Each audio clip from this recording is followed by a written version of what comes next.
What's up, good people? I am so glad that you tuned into this channel. Before I dive into this video, I would like to introduce myself. If you do not know me, my name is Bessie Simmons. I am a mother, a wife, a entrepreneur, and I am a housing social worker. I have been a housing social worker, caseworker.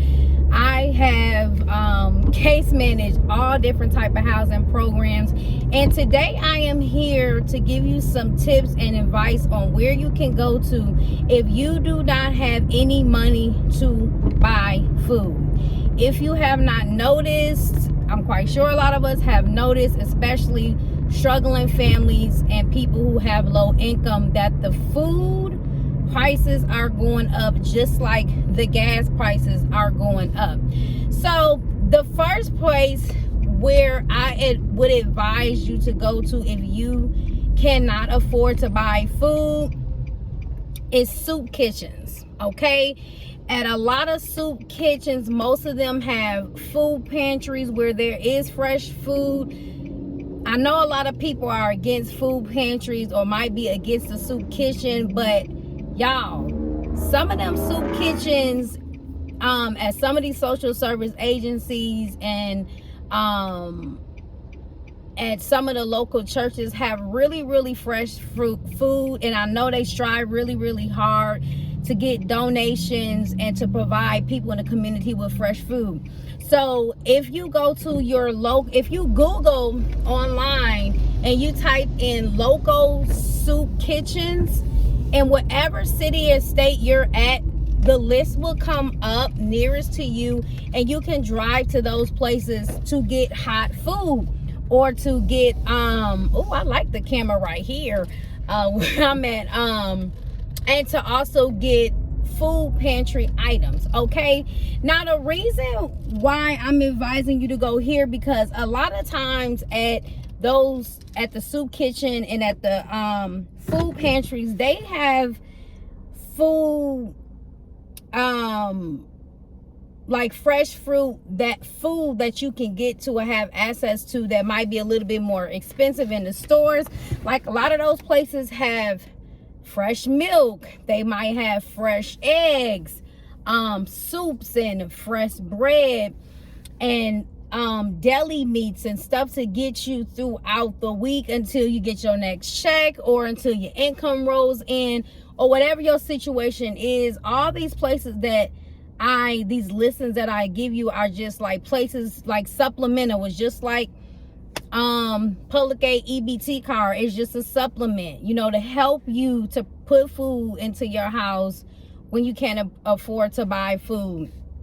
Go to your local Catholic charities. They have food pantries.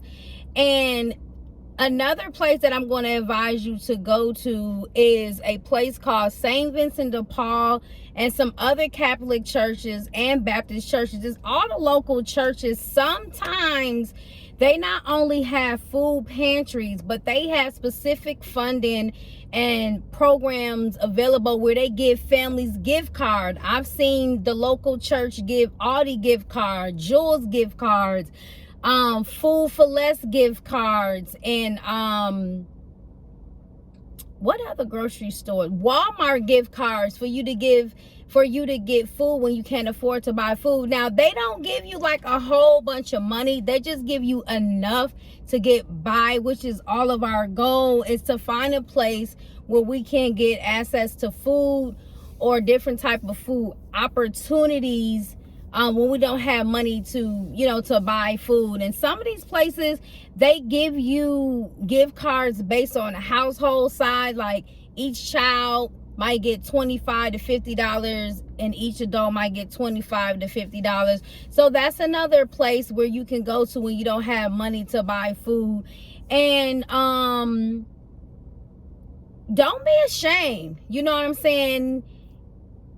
Believe it or not, it is a lot of people out here in the world that have real jobs, that pay real bills, that's out here hustling and grinding, trying to feed their families, and they not just out here trying to come up and use the system to get what they want. We have people out here that really actually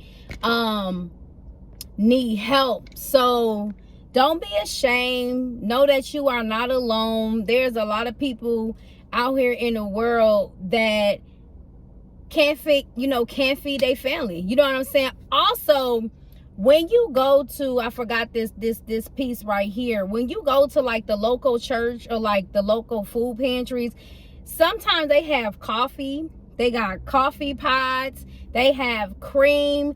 They have toiletries. They have hygiene products that you also will have access to. So just to throw that out there, because sometimes it's hard for people to buy toothpaste. It's hard for people to buy soap. So those are a couple of places that you can go to when you do not have money. It may sound like a no-brainer to a lot of people, like, duh, like we can go to the local pantry. We already know about the pantry. We know about the church.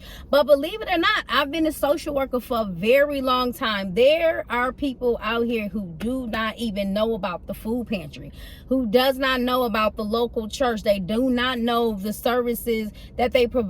I know a lot of people, especially elderly people that I work with, and homeless people that I work with, people that have been very privileged their whole entire life, or always worked a job and never had to struggle, and suddenly they go through a traumatic event, they lose their job, can't get unemployment, get injured, having a hard time getting workers' compensation, having a hard time getting Social Security, and having a hard time getting their unemployment benefits.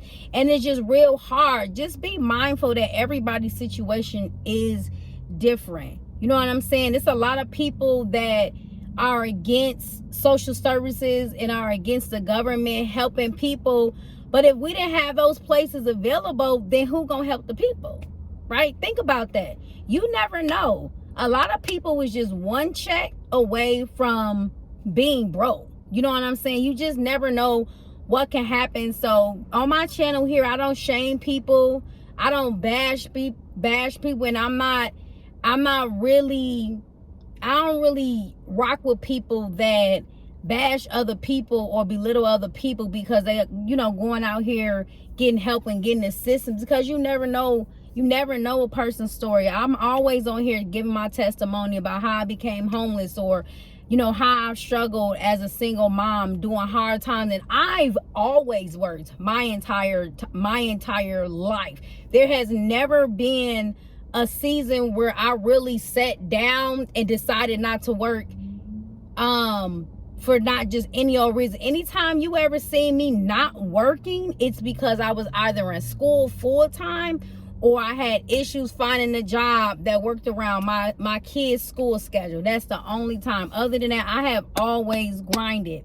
Okay, but there's been seasons where I struggle. So just be mindful of that. You know what I'm saying? When you hear people, social workers and other agencies out here that's fighting for struggling families, think before you comment. Think before you say something, because you never know. One day you might be in a situation, and then you're going to be here listening to this video trying to get guidance on how to fix your homeless situation, or how to figure out how to pay your rent. I'm just saying. Anywho, if you like this video, if you want to see more videos like this, please don't forget to like, share, and subscribe. Y'all all be blessed. And I want y'all to go and read the whole chapter of Matthew 33, okay? No, I'm sorry. Read the whole chapter of Matthew 6 from beginning to end, so you can get God's guidance on how you can survive out here in the world. Y'all be blessed.